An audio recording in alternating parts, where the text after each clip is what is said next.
Hello friend, digital ज्ञान दर्शन में आप लोग का स्वागत है। आज के इस वीडियो में हम आपको संस्कृत की संज्ञा बताने की कोशिश कर रही हूँ, जिसको कि आप लोग ध्यान से देखिएगा।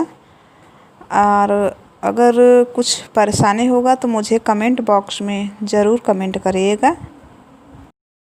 तो संज्ञा, सबसे पहले हम आप लोग को संज्ञा का संस्कृत में परिभाषा दे देते हैं।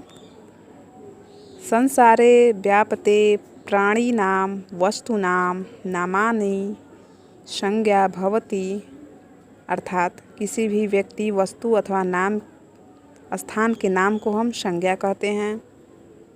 उदाहरण में आप लोग देख लीजिए,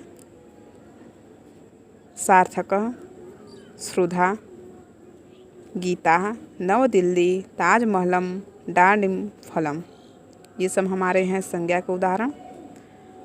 आगे आते हैं संज्ञा के भेद।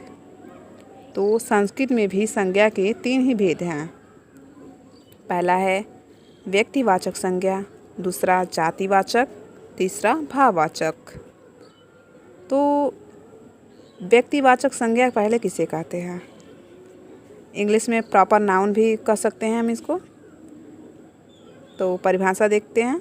जिन संज्ञा शब्दों से किसी विशेष वस्तु, व्यक्ति अथवा स्थान के नाम का बोध हो, विशेष व्यक्ति, वस्तु या स्थान का नाम हमें बोध हो, ज्ञात हो, तो उसे हम व्यक्तिवाचक संज्ञा कहते हैं। तो संस्कृत में आप लोग उदाहरण देख लीजिए। कपिल देवः, कुतुब मीनारः, सचिन तेंदुलकरः, लाल किला, महाभारतम, अर्थात ये हमारे संस्कृत के व्यक्तिवाचक विशेष, जो उसमें हमने आपको बताया कि विशेष रूप से किसी स्थान या वस्तु का हमें बोध हो,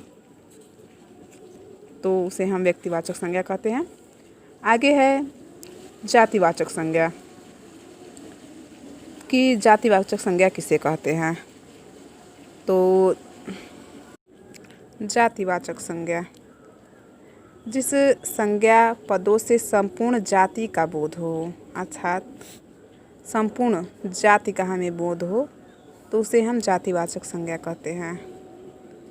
जैसे छात्र, बालिका, अर्थात इससे हमें लग रहा है बालिका कि नहीं, ये कोई लड़कियों को बोधित करने के लिए बालिका शब्द हमें जाति, किसी भी जाति को संबोधित कर रहा है। ऐसे ही बहुत से उदाहरण हैं। जैसे खगः, पक्षी होता है, पता ही है आप लोग को।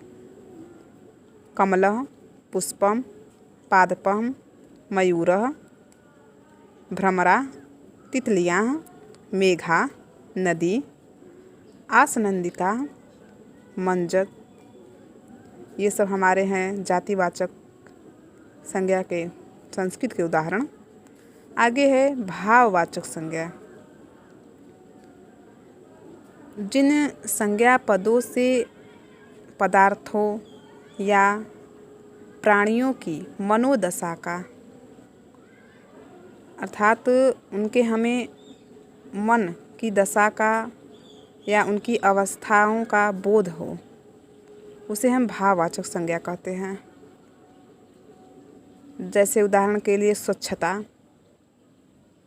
आदर, शैशवम, क्रूरता, विशालता, चपलता, सुंदरता, शिष्टता, सौंदर्यम। जैसे इसमें किसी भी हमें कोई भी शब्द है, जैसे सौंदर्य है, तो इसे हमें इसमें कुछ ना कुछ भाव, किसी न किसी अवस्था का बोध हो रहा है। जैसे शैशवम है, तो शैशवम से हमें ये बोध हो रहा है कि नहीं, यह किसी अवस्था का है, यह छोटे बड़े किसी न किसी अवस्था का हमें बोध करा रहा है। तो ये है हमारे संस्कृत के संज्ञा।